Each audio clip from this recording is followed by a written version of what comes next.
Now, let's find the derivative using parametric functions. So, the question states that we have to find dy by dx. Now, we have two equations. One is where we have x as the dependent variable, and the second is where we have y as the dependent variable, and the independent variables in both these equations is theta. So, let's see how we'll deal with this. Now, just to be clear, before we start, a very simple concept of finding derivatives using parametric functions is this. Well, we have to find dy by dx where we have two equations in which we have x as the independent variable in one, y as the dependent. Both are dependent, x and y dependent variables, and theta is the independent variable in both equations. So, if we differentiate this equation, this will be in the form dx by d theta. And if we differentiate this equation over here, it will be dy by d theta.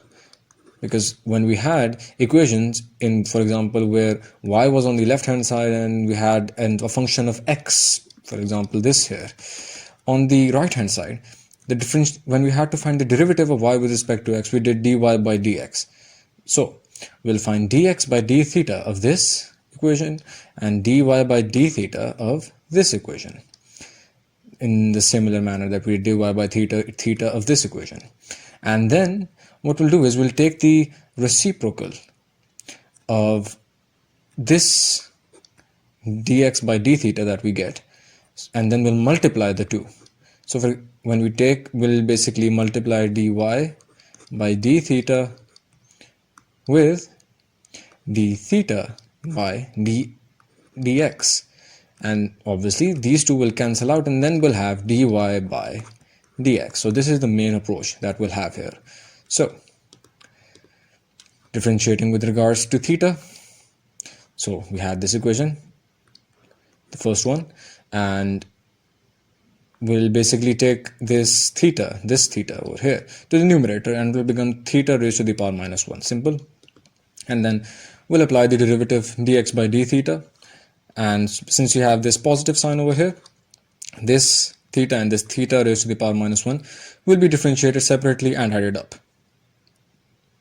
So this theta is just 1, so d theta over d theta is just 1, and d of theta raised to the power minus 1 over d theta will become minus 1 into theta raised to the power minus 1, because as you remember, the original power minus 1 will be multiplied with the entire function, and this is why we have this minus 1 over here, and the power of theta will basically be subtracted by 1, which is why we're subtracting minus 1 from minus 1, and then this all will be multiplied with d theta over d theta, because we have this theta over here. The function is theta, and this just becomes 1 basically. So as you can see, we have this, and that just comes down to 1 minus theta raised to the power minus 2, and when we take this theta raised to the power minus 2 into the denominator, it just becomes 1 over theta square. Now let's see, you'll take the LCM, and so this one will become theta square, and the entire function just becomes theta square minus 1 over theta square, and this is equal to basically dx by d theta. Now let's see for y. This was the equation given to us for y. We'll apply the same way. This theta, when differentiated with respect to theta, just becomes 1, and this one just becomes 0 because it's a constant. So dy by d theta is equal to 1. Simple. So you need, as I mentioned earlier, you'll be multiplying dy by d theta with d theta over dx, and dx over d theta was this.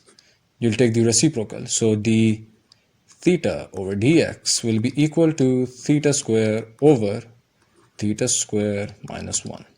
So 1 into theta square over theta square minus 1. This one comes from this one here, which is dy by d theta, and so theta square over theta square minus 1 is equal to dy by dx.